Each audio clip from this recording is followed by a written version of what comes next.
과연 우리 국내 제약 바이오업계, 이 K바이오라고 일컬어지는 우리 제약 산업이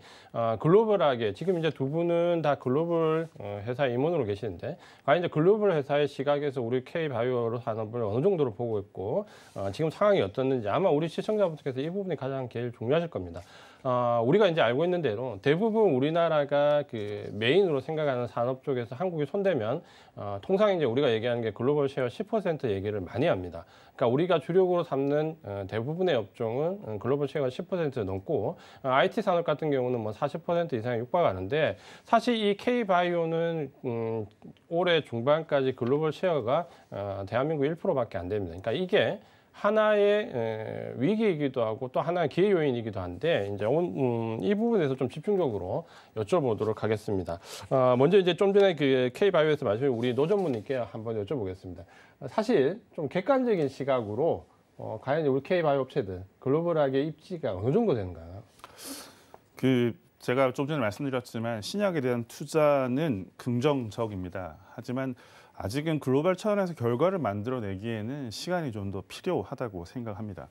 국내에서 투자를 해서 글로벌 제약 시장에 이렇게 나가는 제품들이 많이 있습니다. 하지만 이런 제품들이 동남아 일부 시장이나 라틴 아메리카 같은 시장으로 들어가는 측면은 어쨌든 글로벌하게 퍼져나가는 측면은 긍정적일 수 있지만, 이 시장을 진입하는 데 있어서 본인 회사 이름으로 들어가는 게 아니고 파트너십을 통해서 들어간다는 측면은 아직까지 좀 한계라고 볼 수 있습니다. 대신 2019년도에 SK바이오팜에서 개발했던 시노바베이트라는 간질약 같은 경우는 FDA가 승인되고 난 이후에 LG 라이프사이언스 이름으로 미국 시장에 진출을 선언했다는 측면에 대해서는 긍정적으로 판단을 하고 있고요. 대신에 여러 국내 회사에서 만들어진 어떤 제품들이 어차피 해외에 나갈 때는 파트너십을 이용한다는 측면, 특히나 뭐 셀트리온 같은 경우는 유럽 시장을 진행하기 위해서는 먼디파마를 파트너십으로 두었고, 셀트리온도 허셉틴이나 뭐 이런 제품들을 글로벌 시장에 나가기 위해서 테바하고 미국에서 전략적인 파트너십을 맺고 나가고 있다는 측면은 안정적으로 시장을 진입하는 데서는 도움이 될지는 모르겠지만, 그 시장에서의 회사의 프레젠스를 계속해서 높여가는 측면에서는 아직은 한계가 좀 있다고 생각하고 있습니다. 이제 노 전무님께서 긍정적인 시각을 유지하지만 아직 홀로 서기는 어렵다, 이 정도로 해석을 하면 될 것 같은데,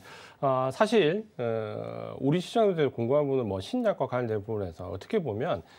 특히 우리가 생각하는 이 신약 파이프라인을 가지고 있는 회사 혹은 그 회사의 미래에 대해서는 사실 우리 시청자분들이나 전문가라고 하더라도 판단하기가 상당히 어렵다고 보는 게 이제 일반적인 시각이거든요. 그런 부분에서 아직까지는 홀로서기에 조금은 어려움이 있다라는 정도로 우리가 이해할 수 있는데, 그럼 이제 우리 박민철 전무님은 이 부분에 대해서 어떻게 생각을 하고 계십니까?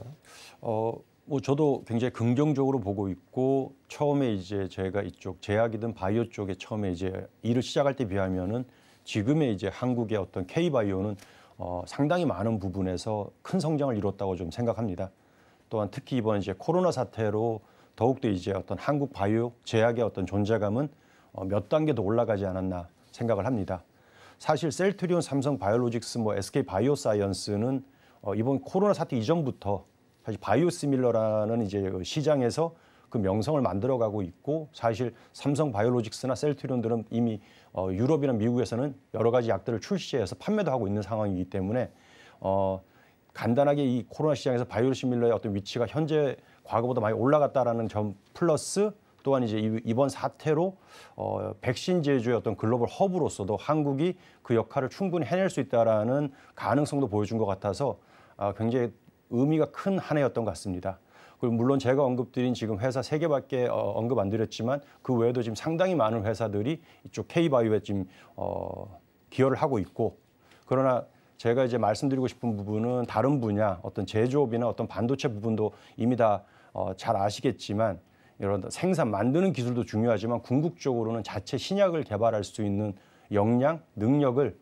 최근에 이제 오픈 이노베이션이라는 어떤 플랫폼을 적극 활용해서 최대한 빠른 시간 내에 자체 기술을 보유하는 것이 더 중요할 것이라 생각하고, 그 이유는 작년 코로나 발발 이후 동시다발적으로 상승했던 제약 바이오 기업들의 기술 격차가 사실 코로나가 진행되면서 그 기술 격차가 더욱더 드러나면서 사실 주가도 점점 제자리를 찾아가고 있는 상황이고, 특히 월스트리트 저널에 따르면은 올해 2021년에만 바이오 기업 한 91곳이 증시에 상장했지만 아직까지 대부분 사람에 대한 임상을 지금 시작도 못하고 있는 상황이기 때문에 이렇게 말씀드리고 싶습니다. 이제 우리 두 분 전무님의 말씀을 들어보면 과거에 비해서는 상당히 긍정적으로 우리가 좀 볼 수 있지만 여전히 아직까지 홀로 서기하기에는 글로벌 시각으로는 조금 더뎌 보인다라는 관점을 좀 이해를 할 수 있을 것 같은데요.